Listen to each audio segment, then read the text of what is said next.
You wake, and the first thought that crosses your mind is not of duty, not of the Emperor's glory, not of the ship's chronometer marking another day in the endless void. The first thought is silence, the absence of something you cannot name, something that should be there but isn't, like a missing tooth your tongue keeps finding. My name is Lucien Veyer. I was a lieutenant commander aboard the Imperial Navy vessel Righteous Indignation, a dictator-class cruiser that had served the Emperor faithfully for 3 centuries before I ever set foot on her decks. For 12 years, I executed my duties with the precision expected of an officer trained on Baka, where they teach that hesitation is heresy and efficiency is prayer. I knew the weight of every decision, the cost of every maneuver, the sacred responsibility of shepherding 40,000 souls through the warp's malevolent currents.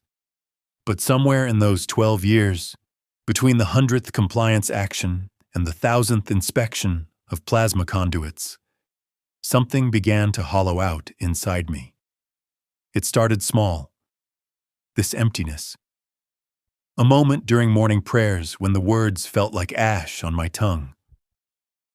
A pause before giving an order, not from uncertainty, but from a strange distance, as if I were watching someone else live my life.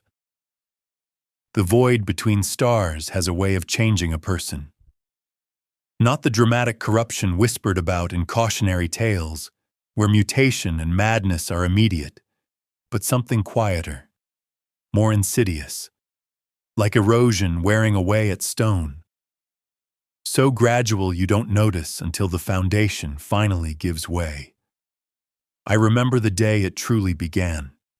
We had just concluded a successful boarding action against an orc raider, a textbook operation that resulted in minimal casualties and maximum glory for the Emperor. The crew was jubilant, their voices echoing through the corridors as they cleaned weapons and shared stories of the battle. I should have felt pride, satisfaction, the warm glow of duty fulfilled. Instead, I felt nothing. That night, standing in my quarters, I stared out at the starfield through the armored viewport and pressed my palm against the cold metal of the bulkhead. The sensation was sharp, immediate, real in a way that nothing else had been for months. I pressed harder until the ridged edges of the hull plating bit into my skin, and for the first time in weeks, I felt truly alive. That night, I dreamed of whispers. They came not as words, but as sensations, caressing the edges of my consciousness like silk against bare skin. In the dream, I stood in a vast chamber of impossible geometries, where every surface sang with a different note, and the air itself tasted of honey and copper. A voice, melodious and terrible, spoke my name with perfect pronunciation. Lucien. And the sound was like coming home to a place I had never known existed. "You hunger, don't you?" it said. "You thirst for something beyond the gray monotony of duty. I can show you sensations that would make a saint weep with joy." I woke with a gasp, my heart hammering against my ribs. The dream clung to me like perfume, sweet, cloying, impossible to wash away. I told myself it was nothing, a byproduct of stress and too many years adrift in the void. But as I went through my morning routine, shaving with the same razor I had used for a decade, I found myself dragging the blade across my skin with just a fraction more pressure than necessary. The tiny sting of pain was exquisite. The changes began slowly. I started taking longer routes through the ship, seeking out sections where the hull sang with different harmonics as the vessel cut through space. The engineering decks where the plasma reactors hummed with barely contained fury. The observation galleries where the void itself pressed against the viewport like a living thing. Each location offered its own subtle symphony, and I catalogued these sensations with the same meticulous attention I had once reserved for tactical assessments. My subordinates began to notice, not the change itself, which was too gradual for their coarse perceptions, but the effects. I spoke with greater care, choosing words that carried more weight, more meaning. When I gave orders, there was a resonance in my voice that made the crew listen with rapt attention. I discovered that by modulating my tone just so, I could make a reprimand feel like a caress, or turn a simple commendation into something that made their eyes shine with almost religious fervor. The moment of revelation came in the ship's chapel during evening prayers. Chaplain Mauricus led the congregation through the litany of duty, his voice booming off the vaulted ceiling. But beneath his words, I heard something else, a counterpoint melody, sweet and seductive, that transformed the familiar prayers into something almost sensual. The incense, once a scent of sanctity and tradition, now carried undertones of exotic spices and forbidden delight. I looked around at my fellow officers, their faces masks of pious reverence, and realized that I alone could hear the hidden music. I alone could smell the phantom fragrances. The knowledge should have terrified me. Instead, I felt a thrill of anticipation so intense it made my hands tremble. That night, I made my first conscious choice to embrace the change. Back in my quarters, with the precision of a man conducting an experiment, I began to explore the boundaries of sensation. I started with simple things. The texture of my uniform fabric against skin made hypersensitive by expectation. The dance of lumen light across the bulkhead. The taste of recaf transformed from bitter stimulant into a symphony of flavor that bloomed across my tongue like alien flowers. Within days, I had progressed further. Pain, applied with proper technique and timing, transcended discomfort to become something approaching ecstasy. A stylus pressed into my palm until it drew blood. The sharp edge of a data slate scraped across my wrist. Each sensation was a revelation, a fracture in the gray monotony of existence that let in the light of a more vivid world. But it was not enough. It was never enough. The whispers came more frequently, no longer confined to dreams but seeping into my waking thoughts. They spoke of pleasures beyond flesh, of experiences that could reshape reality itself. They told me of others who had walked this path before me, mortals who had transcended duty and humanity to become something magnificent and terrible. They never demanded. They offered. Because true corruption, the kind that endures, must come from within. My work began to suffer, though not in ways my superiors could measure. On paper, I remained competent. But my focus had shifted.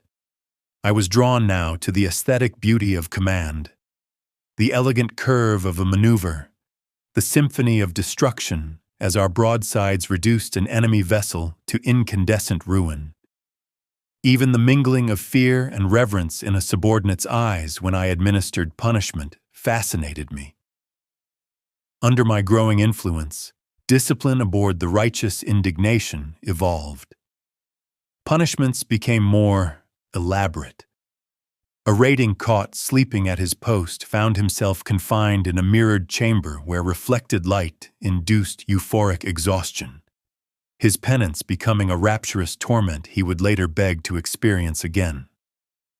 A petty officer who had shown disrespect was ordered to polish the same corridor for 18 hours straight, but I showed her how to find ecstasy in repetition until she wept with gratitude for the privilege. The crew noticed these changes, but instead of fear, they showed fascination. When I spoke, they leaned forward, hungry for every word. When I walked the corridors, silence followed, not from discipline, but from expectation. They competed for my attention, for my approval, my touch, my notice. Whatever was changing within me had begun to spread. My presence itself had become intoxicating, a narcotic that none could resist. The breakthrough came during a routine inspection of the ship's Vox array. I was alone in the communications chamber, surrounded by banks of humming machinery. As I ran diagnostics, I noticed patterns in the static, harmonies hidden within chaos. I fine-tuned the receivers to isolate them, and what I heard changed everything. It was a symphony of sensation, a composition that existed between reality and dream. Every note resonated through my body, awakening nerves I had never known existed. The music spoke of possibilities beyond mortal comprehension, of pleasures that could drive a soul mad, of a realm where every desire could be fulfilled and exceeded. I listened for hours, rigid with concentration, my mind stretching to contain new shapes of beauty and horror. When I finally shut down the equipment, the ordinary world felt gray and lifeless by comparison. Colors seemed dull, sounds fell flat. Even the air itself felt thin and unsatisfying. That was the night I first heard her voice clearly, not as a whisper or a suggestion, but as a direct communication from something vast, terrible, and beautiful beyond human understanding. "My dear Lucian," she said, and her voice was like honey poured over broken glass, sweet and dangerous. "You have progressed so far, so quickly, but this is only the beginning. There are depths of experience waiting for you that would make your current revelations seem like the fumbling of a child. All I ask is that you trust me. Let me guide you to sensations beyond the limitations of mortal flesh." I should have resisted. Every lesson drilled into me from childhood, every oath I had sworn, every catechism of devotion to the God Emperor screamed for rejection. I should have called for the chaplain, should have begged for purification. Instead, I knelt in the darkness of the Vox chamber and whispered my acceptance. From that moment, the transformation accelerated. My senses sharpened to impossible levels, allowing me to perceive layers of reality that had been invisible before. I could taste emotion in the air, the flavor of fear, the spice of desire, the heavy musk of awe that hung over the ship's corridors. The crew's fascination with me deepened into something approaching worship, though none of them understood it. I began to experiment, shaping the emotional atmosphere around me like a sculptor working with living clay. A word here, a gesture there, a look held for just a second too long, and I could transform anger into adoration, fear into fascination, duty into desperate longing. The righteous indignation still functioned with perfect discipline, but now that discipline had taken on a new character. Orders were followed not from obligation, but from ecstatic devotion. The first time I killed for pleasure came during a boarding action against a heretic raider. We had breached their hull and were fighting room to room through the twisted arteries of their ship. I cornered one of their warriors, a scarred woman with madness in her eyes and obscene symbols carved into her flesh. She should have died quickly, efficiently, as prescribed by the Tactica Imperialis. Instead, I found myself studying her fear, the architecture of her terror, the way it sculpted her face into something almost artistic. I prolonged her death for 17 minutes, each cut calculated, each scream drawn out until sound became melody. And in her final moments, I saw something miraculous, understanding. As her life bled away, her agony transformed into revelation, the same transcendence through suffering that I had found through pleasure. Her last whisper of gratitude was more intoxicating than any drug. When my squad found me standing over her broken body, they saw only another dead heretic and their commander triumphant. They could not see how reality itself had shifted, how, in those perfect moments, the boundary between self and universe had dissolved. I began to seek those experiences with growing desperation. The memory of that perfect communion haunted every waking moment. Ordinary sensation was no longer enough. Each act of violence brought diminishing returns. What once sent me into rapture now merely pleased me. I needed more. Always more. My quarters became both laboratory and shrine, a temple to my evolving perfection. Mirrors covered every surface, capturing my changing form from every angle. I collected relics from our victories, each chosen not for value, but for the stimulation it could offer. A ceremonial blade that sang when it drew blood, a silk banner that felt like liquid fire against bare skin, leaving patterns of sensation that lingered for hours. Every reflection fed my growing vanity, every indulgence another step toward something divine or damned. The dreams came nightly now, vivid beyond mortal sleep. I walked through palaces of impossible geometry, where every surface was warm to the touch and the air itself throbbed with desire. I attended symphonies so beautiful they could kill the unprepared, where each note hung in the air like a jewel, tangible and edible. I feasted upon flavors no human tongue was meant to endure, each bite a small death and rebirth, and she was always there. No longer only a voice, but an evolving presence, Slaanesh, though I had not yet dared name her. Sometimes she appeared as a woman of impossible beauty, her skin pale as starlight, her eyes holding galaxies. Other times she was pure sensation, a pattern of sound, touch, and emotion that bypassed flesh entirely. "You understand now?" she said to me once. "The Emperor promises salvation through suffering, through denial, through the gray monotony of duty. But what joy has that brought you? I offer something infinitely greater, the full realization of every potential within you, pain and pleasure, creation and destruction, all boundaries dissolved in perfect experience." I wanted to argue, to defend my oaths, my service, my faith, but the words refused to come. How could I deny the truth of what she offered, when I had tasted even a fraction of it, and found it more nourishing than a lifetime of devotion? The corruption no longer confined itself to dreams. It began to bleed into my waking hours. During briefings, I spoke with a cadence that made strategy sound like poetry. My voice wove meaning into rhythm, and my officers listened as though my words were prophecy. I found I could induce visions in others, hallucinations born from suggestion alone. A rating once saw flowers blooming along the corridor walls, impossible yet so real he wept to touch them. A tech priest heard divine harmonies in her machine spirits, driving her to ecstatic innovation as she sought to recreate the phantom music. Each illusion was subtle, deniable, the kind of madness easily blamed on fatigue or the void. But I knew the truth.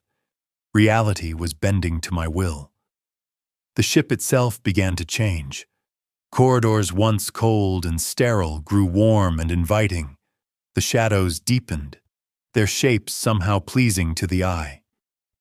The chapel's incense carried new fragrances. Worship transformed into celebration. Even the food synthesizers produced meals richer, more complex, more satisfying than they should have been. My fellow officers competed for my attention without understanding why. They lingered after briefings, hoping for a glance, a word, a touch. They began to mirror me unconsciously. Lieutenant Saxis styling her hair to frame her face, Commander Thaddeus shaping his speech with newfound elegance.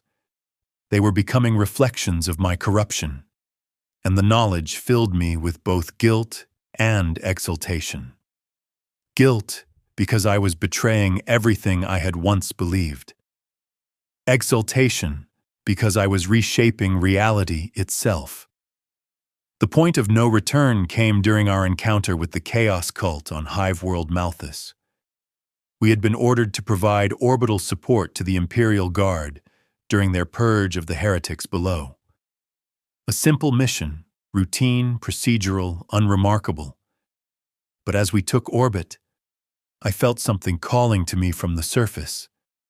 Not a voice this time, but a resonance.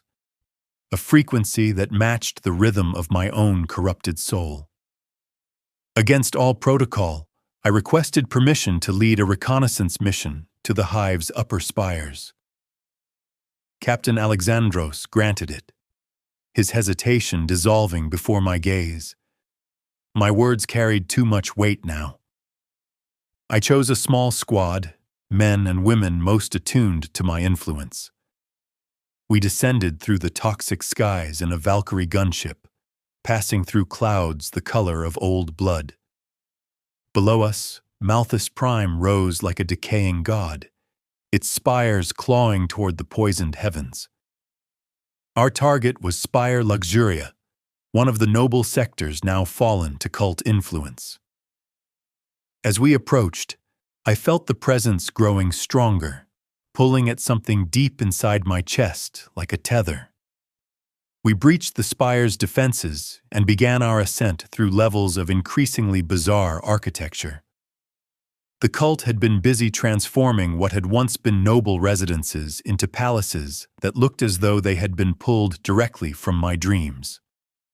Walls were carved with flowing, organic patterns that seemed to move at the edge of vision. The air was thick with incense, carrying undertones of both desire and madness. My squad advanced through these corrupted halls with growing unease, yet they obeyed my orders without hesitation. Their loyalty to me had gone beyond military discipline. It had become something deeper, almost personal. They would have followed me into hell itself if I had commanded it. And perhaps that was exactly what I was asking of them.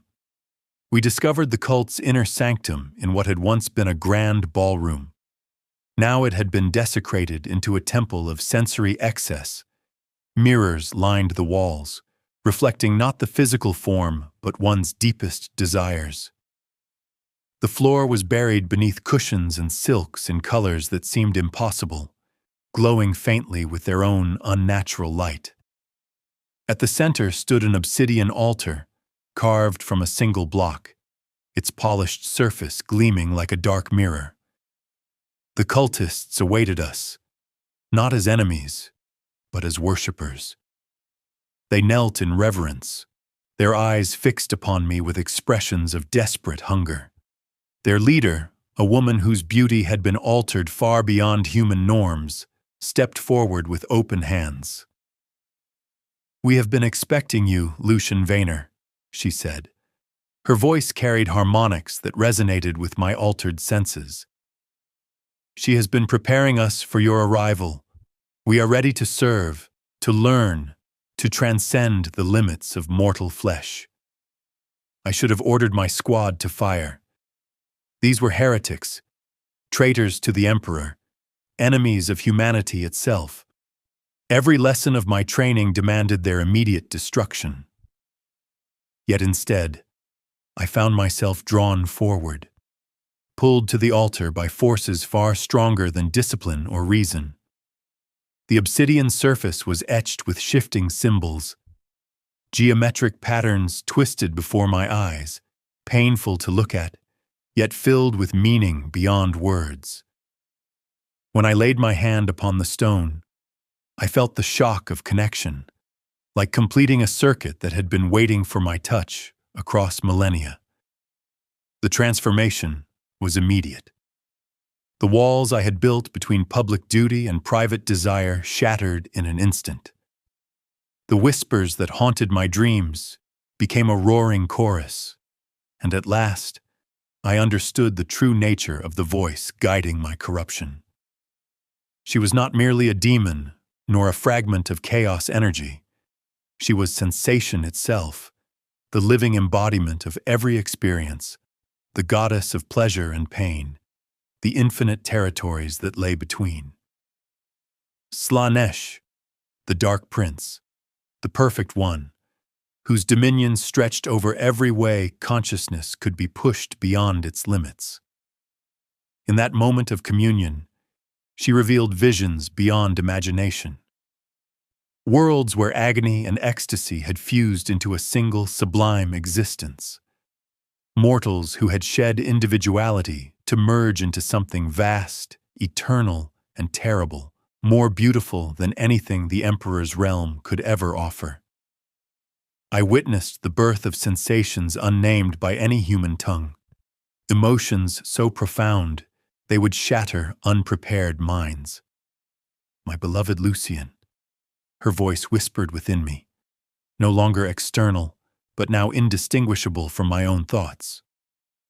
See how beautiful you have become, how perfectly you have shaped yourself into something worthy of my gaze. This is only the beginning of the perfection I can grant you. Each act of transcendence will make you more magnificent, more deserving of the gifts I bestow. I turned to my squad. In their eyes, I saw not horror, but recognition, the same desperate hunger I had seen in the cultists. My form itself had changed, skin glowing with an inner radiance, features sharpened to impossible perfection. My voice carried undertones that bypassed thought and ignited desire. My friends, I said, and the words shimmered in the air like living things.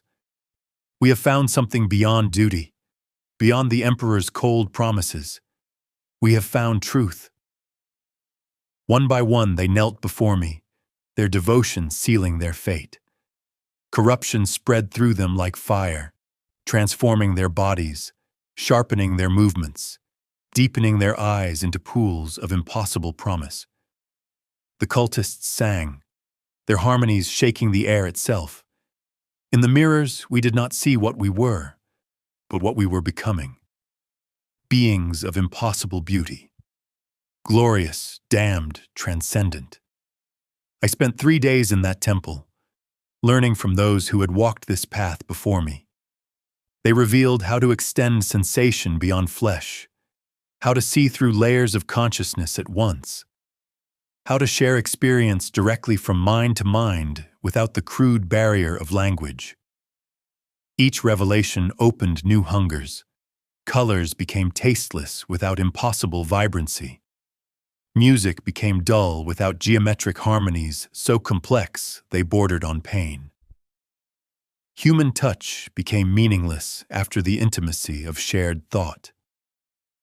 When at last we returned to the righteous indignation, we carried corruption like a plague.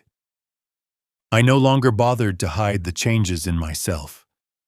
My quarters became a shrine to excess.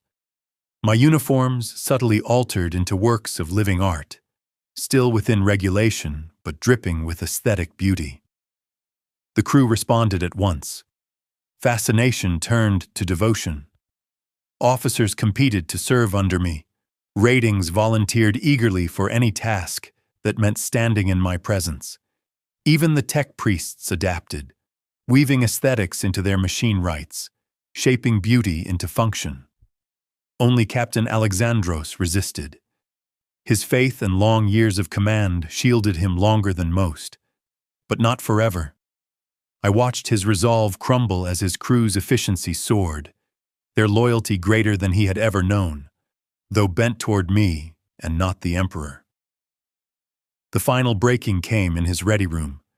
He sat behind his desk, authority etched into his posture, but doubt already clouding his eyes. "Lucian," he began, his voice weaker than he intended. "Reports speak of visions aboard this ship, Crew whisper of experiences beyond human perception. They suggest you may be involved. I smiled. The smallest gesture made him lean forward, unconsciously drawn closer. "Captain," I said, my voice balanced perfectly between respect and intimacy. "Have our performance ratings declined? Has discipline broken down? Do the crew falter in their devotion to their duties?" He frowned, glancing down at his data slate. "No, quite the opposite. Performance has been exceptional, but exceptional in ways that feel unnatural, as if they've discovered something beyond duty to the Emperor. Is that not to be celebrated?" I leaned back, letting the light catch the patterns woven subtly into my uniform. Surely the Emperor is pleased when his servants find joy in service, when they exceed expectation through passion. His eyes fixed on the designs, following their flowing lines, his breathing deepening, pupils dilating as hunger awoke. "Yes, of course. The Emperor desires devoted service," he admitted, though his voice faltered. "It's just, some reports speak of impossible beauty in the ship's corridors, of music hidden in the hymns of the machine spirit. These sound like symptoms of what, Captain?" I whispered, my voice sharper than any shout.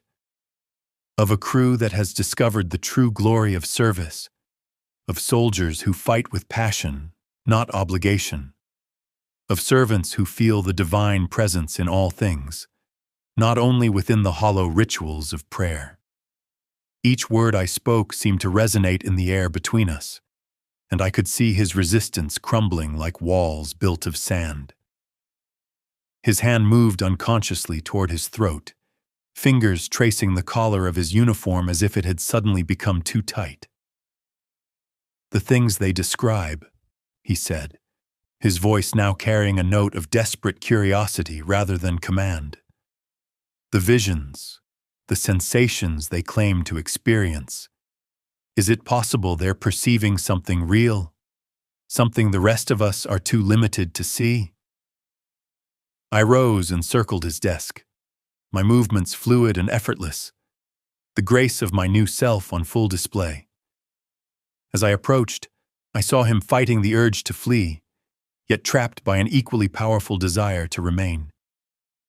"Captain Alexandros," I said softly, placing a hand upon his shoulder.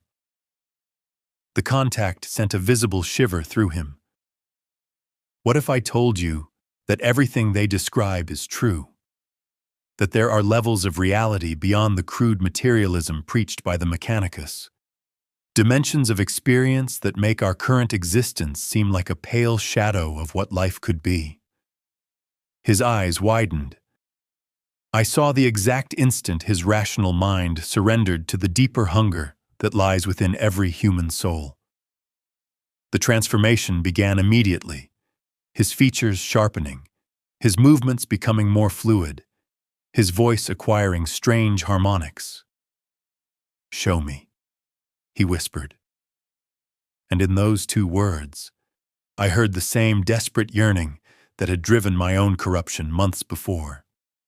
From that point onward, the ship's transformation was no longer simple change. It became competition. With the captain openly under my influence, the crew began vying to prove their own transcendence. Each tried to outdo the others in feats of heightened perception and aesthetic perfection. Rituals of worship evolved daily, pushing the boundaries of sensation further and further. What had once been sacred rites became ecstatic performances. Yesterday's revelation was today's standard, and the pursuit of beauty became our religion. The routines of the righteous indignation transformed into ceremonies of intricate precision. The arming of weapons became choreography. Battle preparations were conducted with such perfection that they drove participants to ecstatic exhaustion. Our actions did not go unnoticed.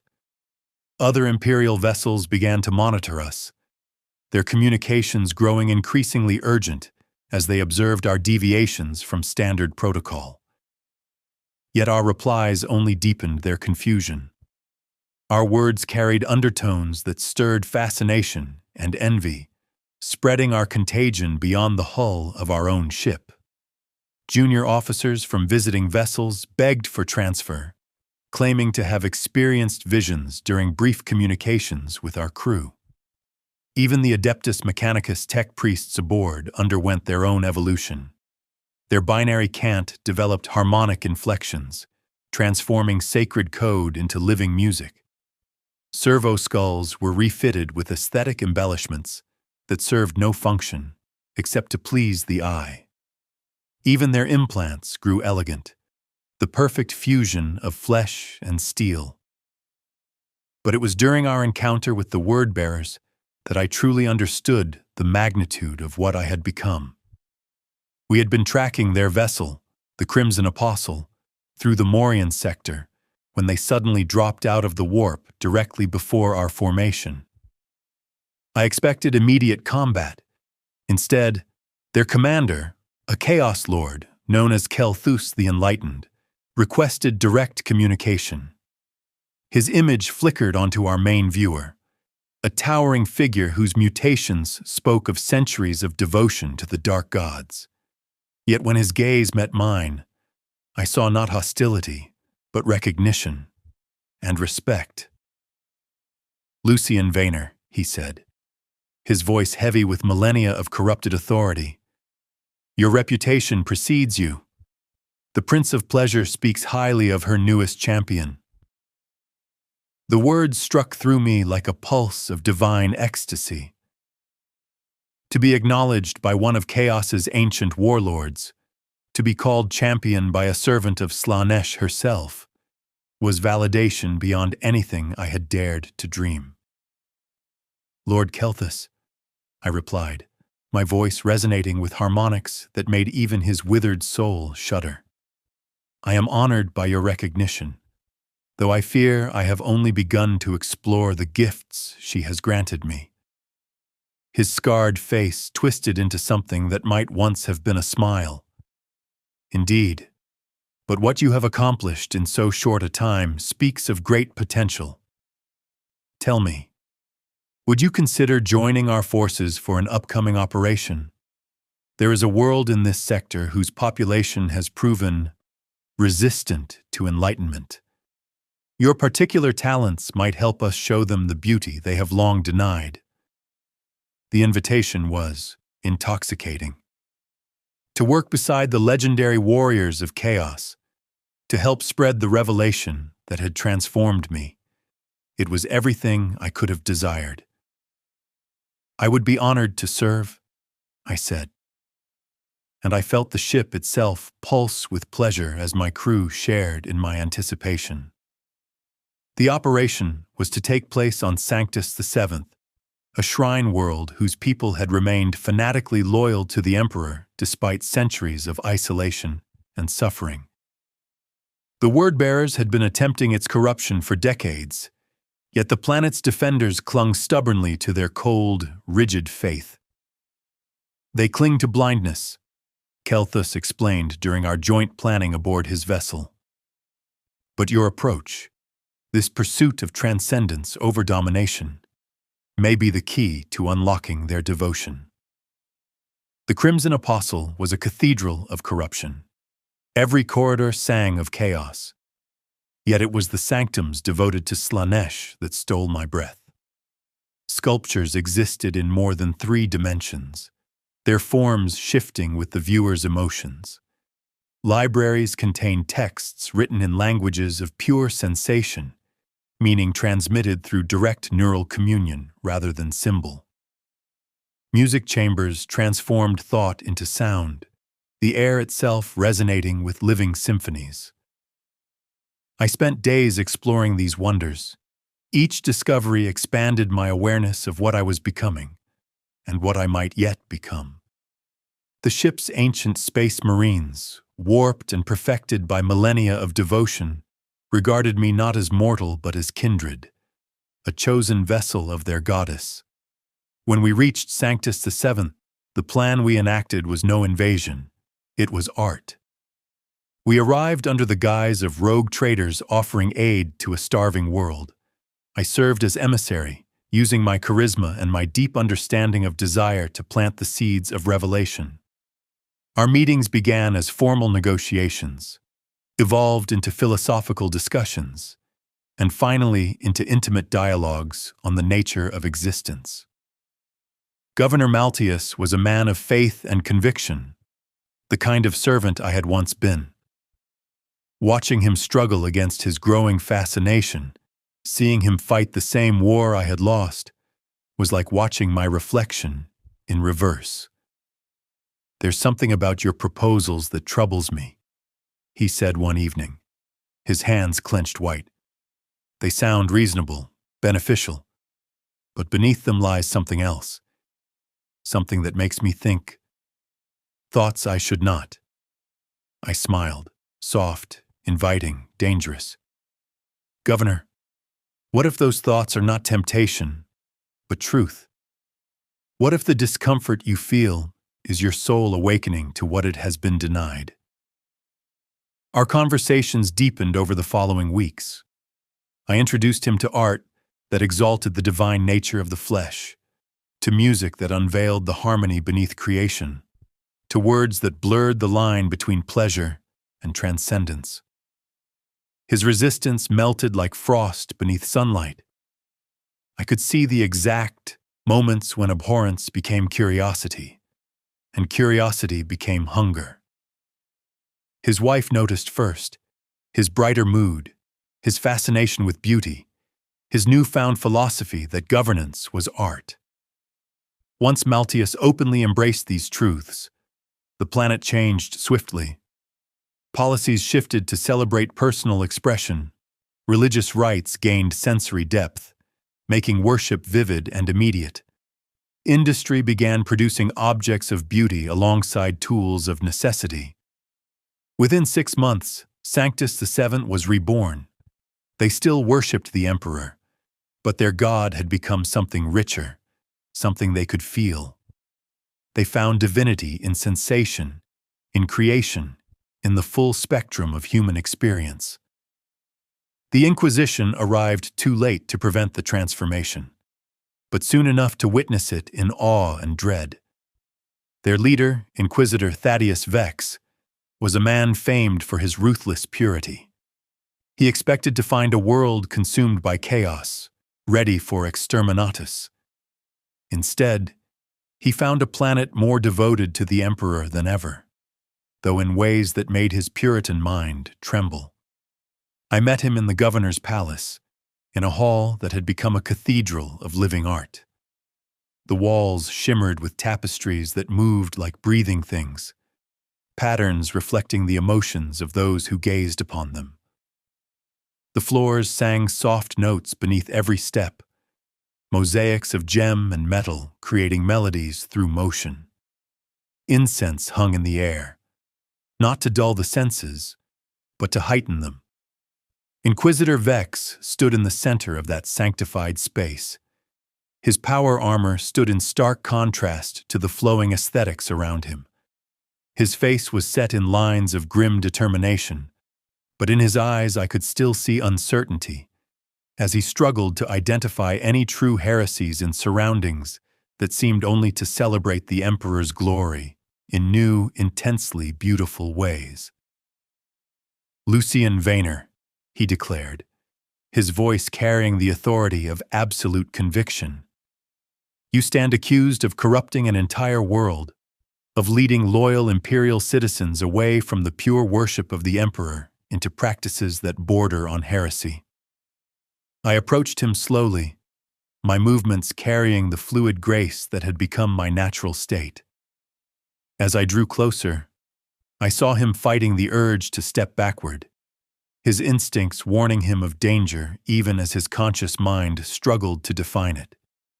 "Inquisitor," I replied, my voice carefully respectful, yet carrying subtle harmonics that resonated in frequencies his augmetic hearing was not designed to process.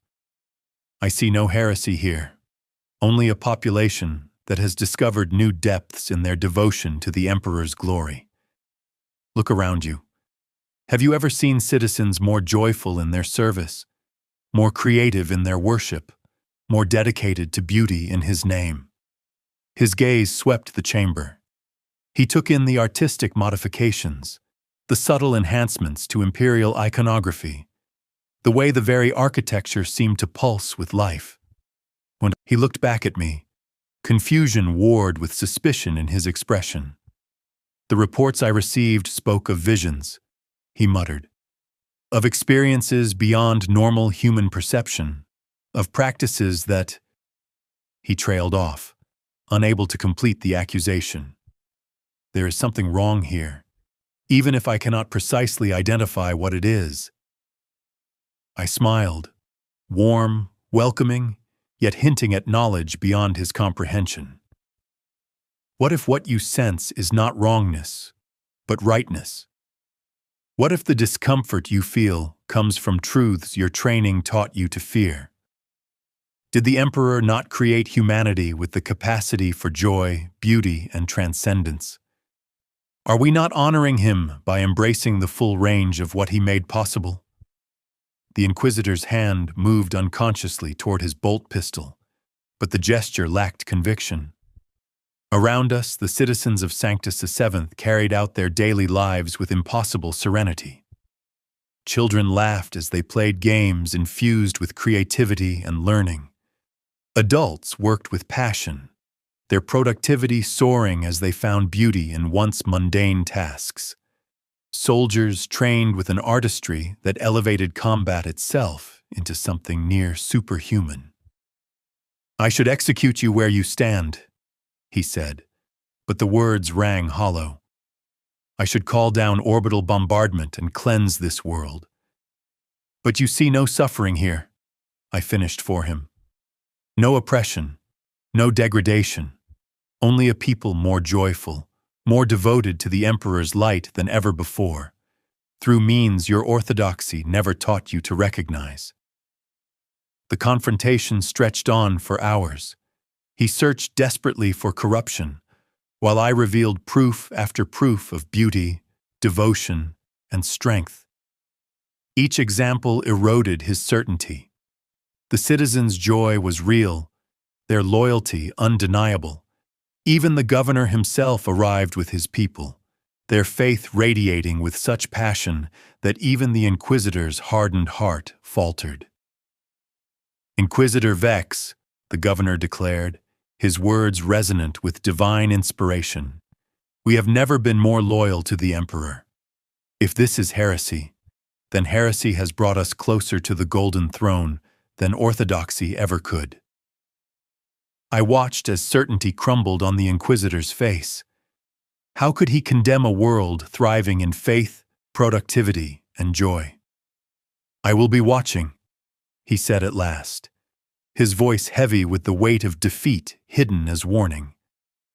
"Any sign of true corruption, and I will return with the full might of the Inquisition." But we both knew he would not return.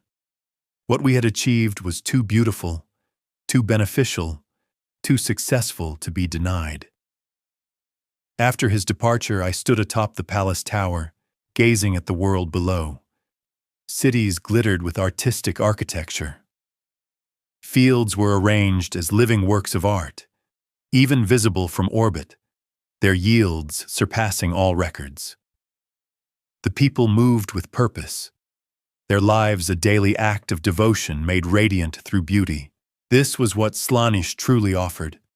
Not the degradation imperial propaganda claimed, but transcendence. Not damnation, but awakening. The whispers that had begun my transformation were no longer whispers. They were a symphony of revelation. Sanctus VII was only the beginning.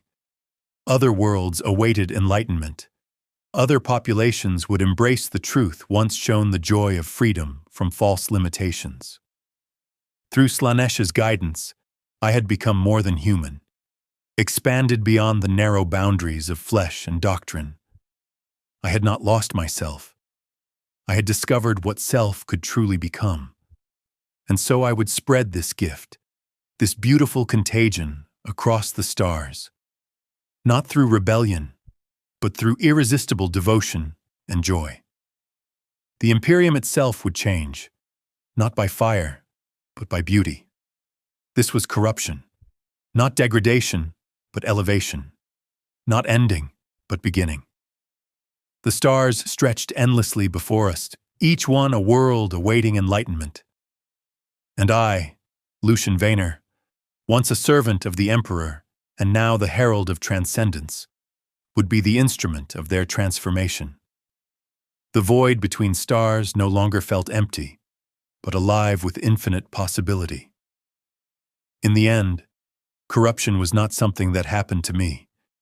It was something I chose, something I embraced, something I became. And in becoming it, I had discovered what it truly meant to be alive.